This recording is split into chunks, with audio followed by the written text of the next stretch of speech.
the game could see the boxing voice. Let me say firstly that typically when I come to a post-fight press conference, there's certain people I want to thank, and I want to do that first. But this might be a little different than my typical post-fight press conference. I do want to thank Main Events for putting on the show, Mandalay Bay, Jean Pascal for giving us the opportunity, and Interbox, and certainly HBO, the premium network of boxing, and it shows how astute and how sharp Peter Nelson was in trying to make this fight and making this fight take place. It really was the thrill of the night, and I'm proud of the performance of Yunieski Gonzalez and what he did tonight. But after the fight, Yunieski Gonzalez came up to me and he was crying in the ring and apologized to me.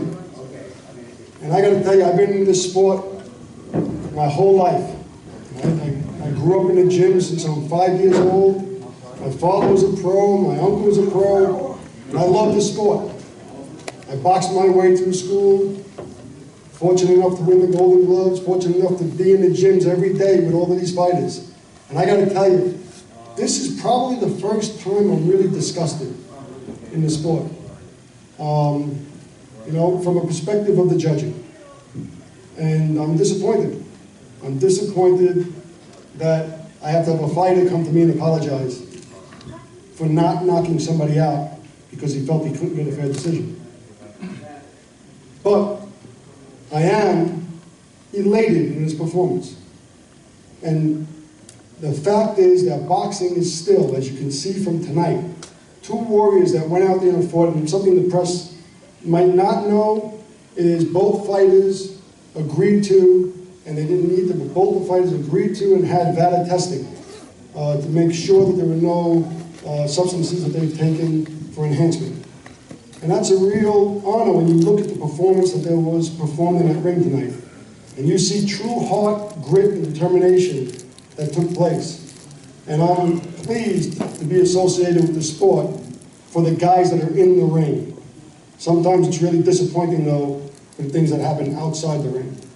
And, you know, look, you're the press. You guys have the power of the pen.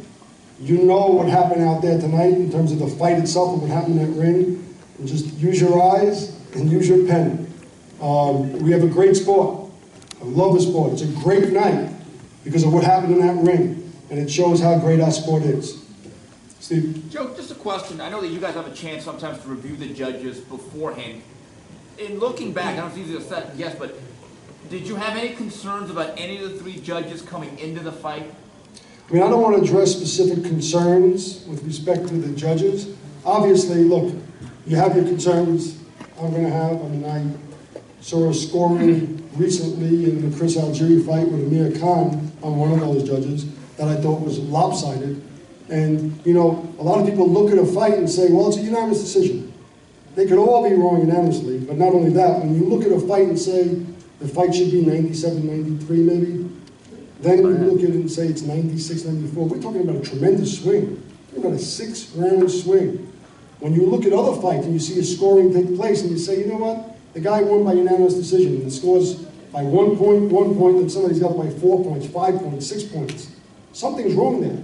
And I'm not saying that something's wrong from a standpoint of intentional. Maybe it's not intentional. I don't know. Maybe they're swayed or have a certain expectation going into a fight and it sways their judging. But in any event, we as a sport need to address that.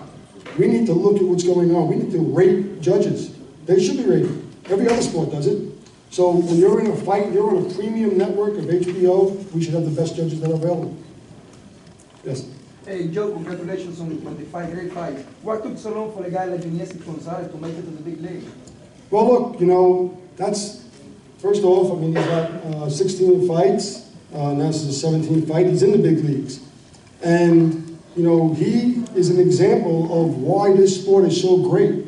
Because in this sport, you have a man who came from Cuba, took a speedboat across to get to Mexico, So you can come to the United States, the land of opportunity. Went to Mexico, crossed the border, came to the United States, went to a Cuban community in Miami, met people that ultimately have been working with him, taking care of him. Mike Lusberg, George, Perez. I mean, these are people that put their heart and soul into him the way that Unieski put his heart and soul into the sport.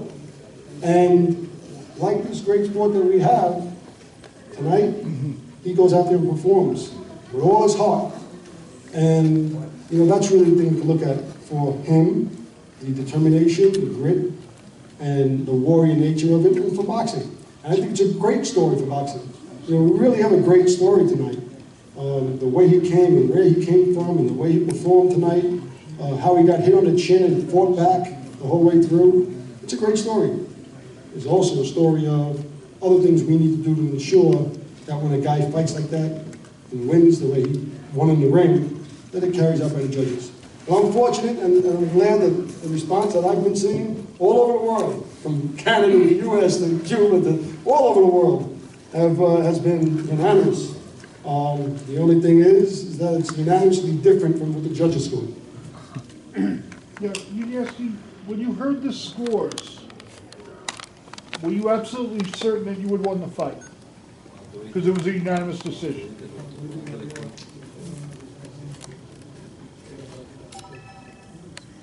Yes. Yes. Yeah, he feel he won the fight.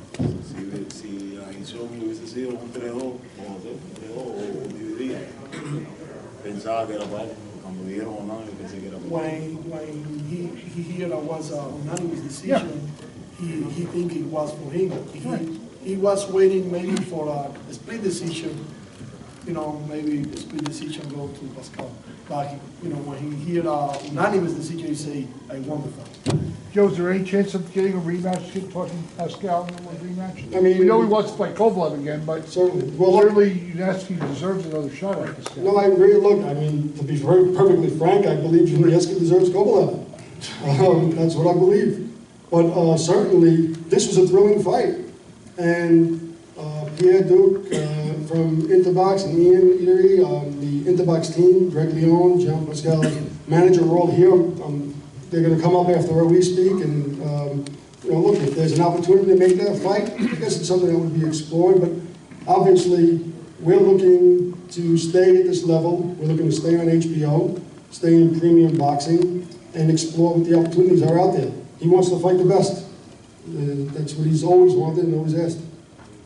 I have one other question for Unieski. Was he surprised that Pascal wasn't as aggressive early on in the fight? Because he really took the fight to him in the early rounds and established himself.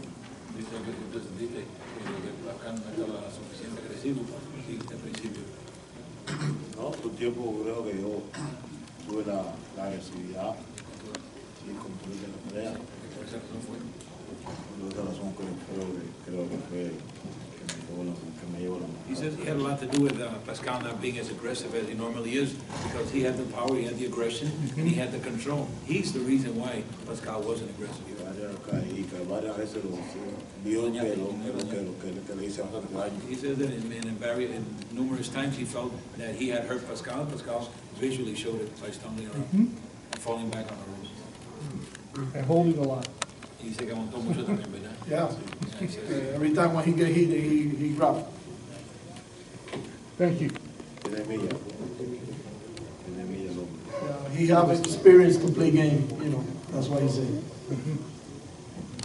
Uneski, you know, this was your, obviously everyone thinks you won the fight, but this was your first time on big network television, HBO, against a former world champion. Was this another level, fighting a former world champion like Jean Pascal, or was this nothing you haven't seen before in the professionals? Dicen que peleando esta pelea con un peleador como Jean Pascal, que número veces ha sido campeón mundial, un tipo tan experimentado, que simpatiza, le presentó ustedes como algo fuera de lo normal, o eso fue para ti. No, eso no fue nada.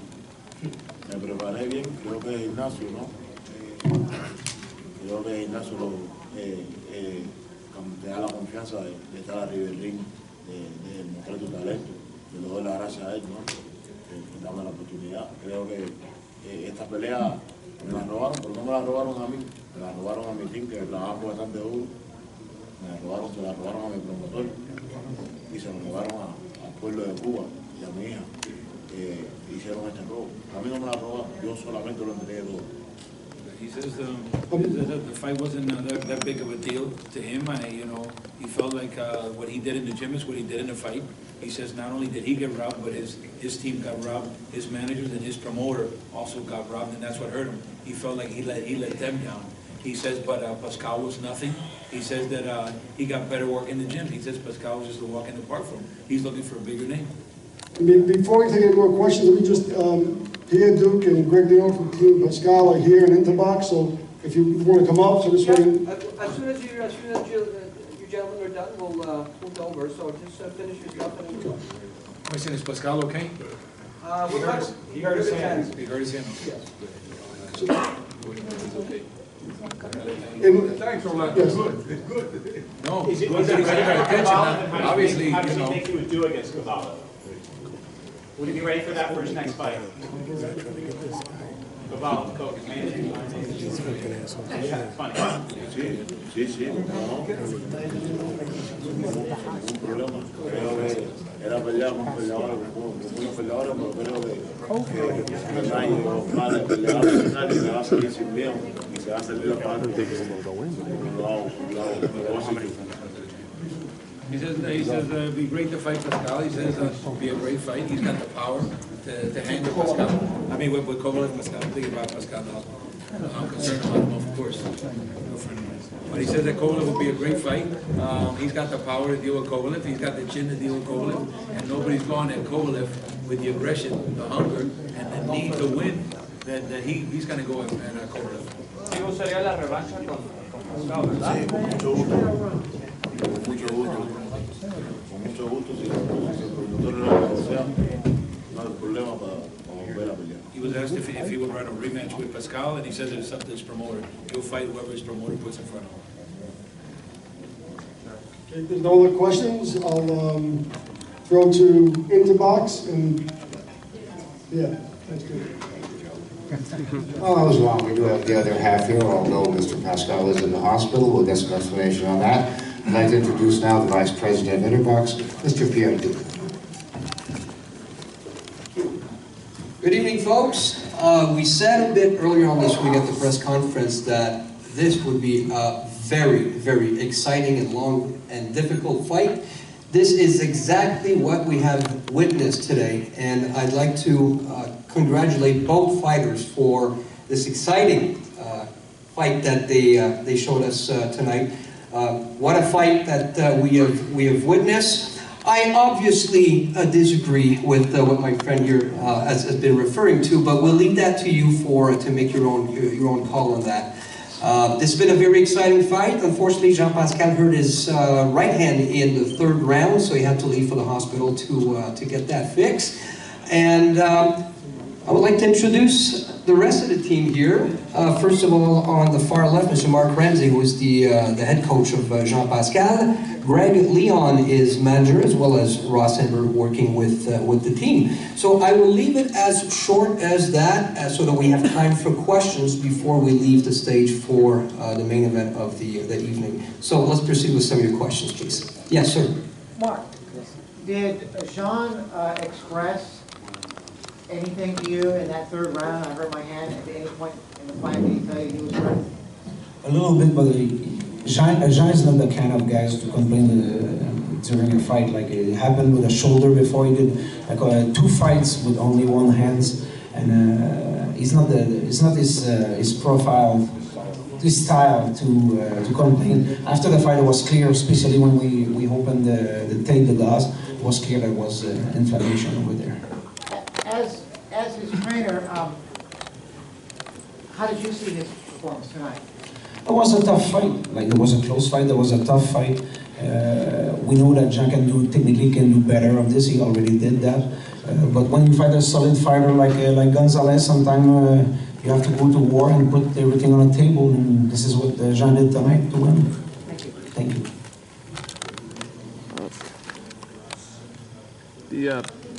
The popular opinion ringside was that Jean had lost the fight in a very good fight. Were any of you able to speak to Jean following the fight, and did he feel he definitely deserved the decision, and was he pleased with how he fought tonight? Actually, the consensus at ringside was he won the fight. 3 judges who scored it. You have to excuse me. I meant the ringside press, not the 3 official ringside judges who did score for Pascal. But did any of you have a chance to speak with him afterwards? How was he feeling about the fight? Of course he feels like he won the fight. But was he also pleased with his performance? Sometimes fighters hurt his hand in the 3rd round, and the fight became more difficult because of the injury. But Jean's not one to make excuses. It was a great fight. I think Uneski Gonzalez elevated his stock tonight, and I think both guys have bright futures ahead of them. With Mr. Ramsey or Russ Amber, were you at all surprised by the durability of Yunieski Gonzalez? He kept coming forward and did that. That's a great question, and not at all. I'm sorry, I gotta jump in. Not at all. And this is what's kind of a little, disheartening. This was a war. These 2 guys stood in there toe to toe. I mean, nobody expected that. They thought maybe if Gonzalez cracks him, that it's going to be over. And he stood there and Jean went toe to toe with this guy, and this guy got hit and came firing right back. So we knew we were going to be in a war with this guy. I mean, we didn't take it lightly. We expected it, and we thought maybe we could surprise him and fire back by going with him toe to toe.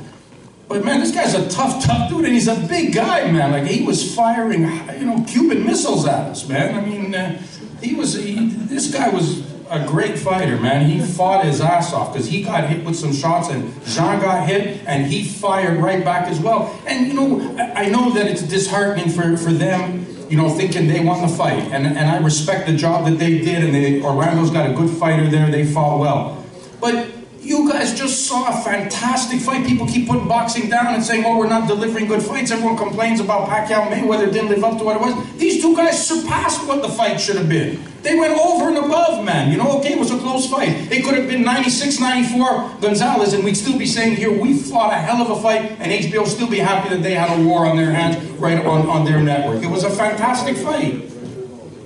Guys, I'm sorry if we have to keep you waiting. We're just talking about the best fight tonight. Well, that's a good way to start. Yeah, really. Thank you. I'm sorry to cut you guys short. I'm sure they'll be here to talk for a little while. If you guys can hang around. Sergey's here now, so we're going to bring him in. And if you don't mind, we want to thank our friends at Victory Box and our friends from Star Boxing, Joe DeGoria. It's a great fight for both of you, and I think both guys come away from this as people we want to see again, which is really what matters.